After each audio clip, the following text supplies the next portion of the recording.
lot with Cargill and used to hate following lunch. My background, if anybody cares, I grew up in the feed business. That's all I've ever done is ag. I run a consulting business for 15 years up in Western New York. I consult with a group of about a dozen large farms, anywhere from 400 to, I think my largest guy I consult with is tank at 5,000. We got into methane digesters here probably about 10 years ago. I do a lot of IT work now. Come from nutrition, we went into IT. Take care of computers, anything that's technology related, they asked me to look into.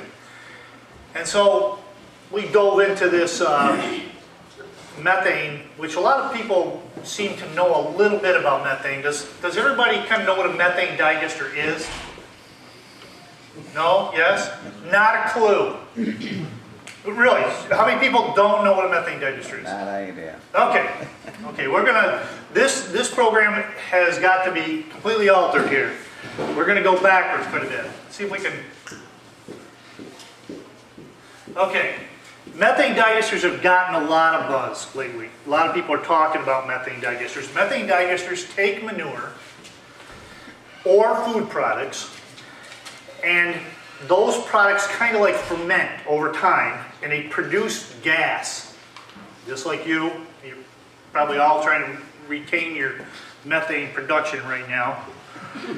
So we take that gas and we actually burn it, kind of like you did in high school.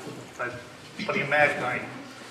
We burn that in reciprocal engines, and then they in turn generate electricity that goes onto the grid or net meter to your farm. So it's renewable energy. That's the big buzz now. Everybody wants renewable energy. The difference between a methane digester and your wind or your solar and that is, this is 24 hours a day, 7 days a week, 365 days a year. And the average uptime on a methane digester is about 95 to 97% uptime. That's pretty good. That means you're down very little amount of the time. So when we talk about producing your 10 kilowatts, these guys are telling you that 10 kilowatts, that's what the system can do.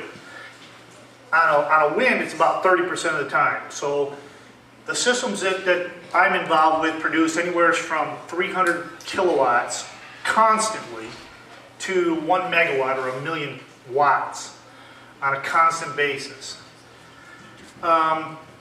Just for instance, we can, in most cases, a digester produces 50% more electricity than the farm needs itself. That goes out into the grid. And then that's what's powering your homes, is green electricity. That's if we were to use straight methane gas without adding food waste to it. I brought you some samples, some different stuff that we're adding to digesters.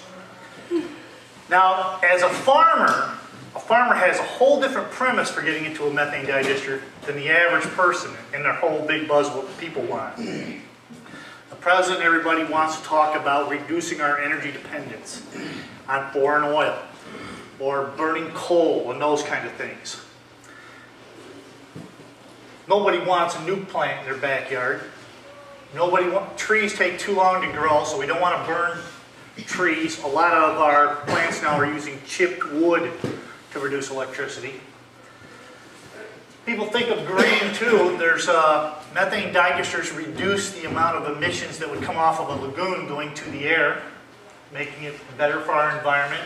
Our carbon footprint is, we produce less carbon emissions than a coal burning plant would.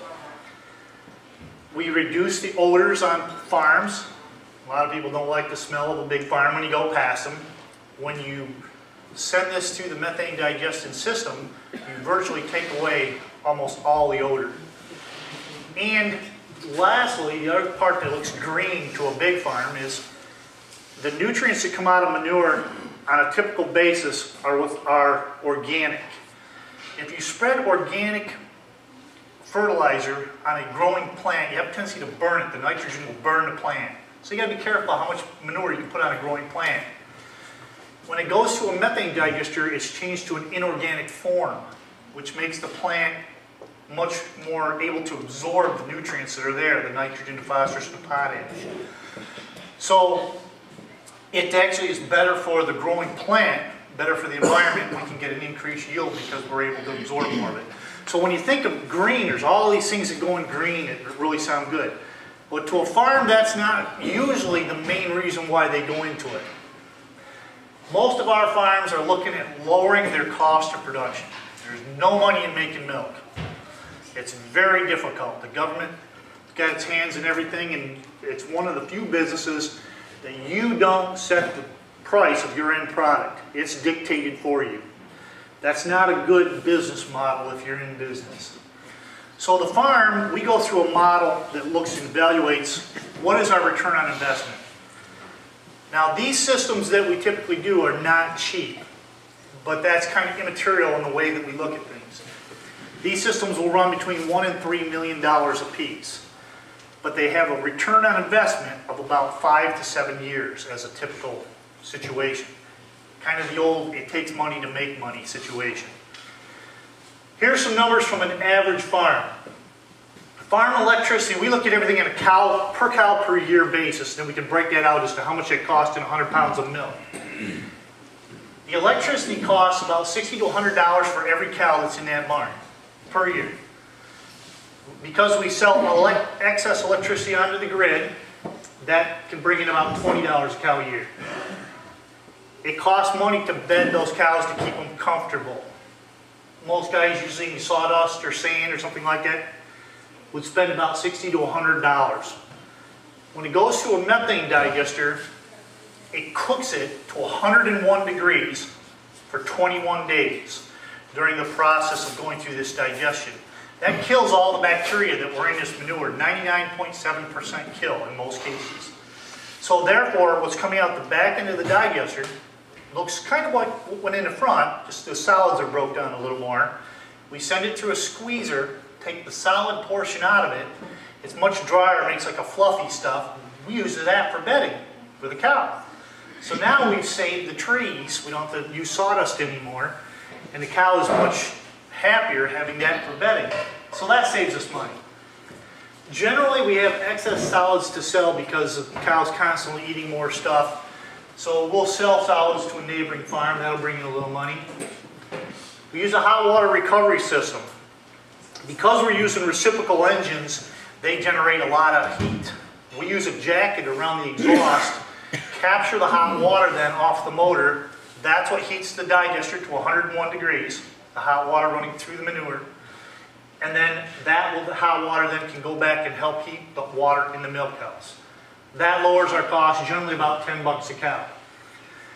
Those top figures for you guys that are farmers, and think like this, that'll lower your cost of production by about $1 a hundredweight.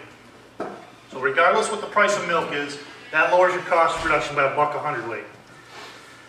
If you bring in tipping fees from food waste, a lot of food companies got to get rid of this stuff that's coming off the back of their production plants. We take 4 tractor trailer loads a day from a cheese plant. We take 4 from Perry's ice cream. So every time you're eating Perry's ice cream, we thank you. All that stuff coming off the back side of theirs actually produces electricity. Working with Brian Perry on promoting his green footprint.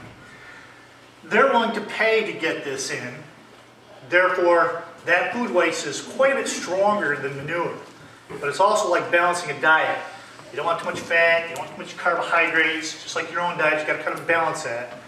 That's what CH4 does. This is a new business that we just formed, me and 3 other big farms, that we move 20 tractor trailer loads a day of food waste throughout the state going into digesters and balance the diets for the digesters, therefore increasing our electrical production on the grid. Our goal is to produce 100% more electricity than we currently do in the next year. So it's good all the way around because it's a product that would normally be waste gets turned into a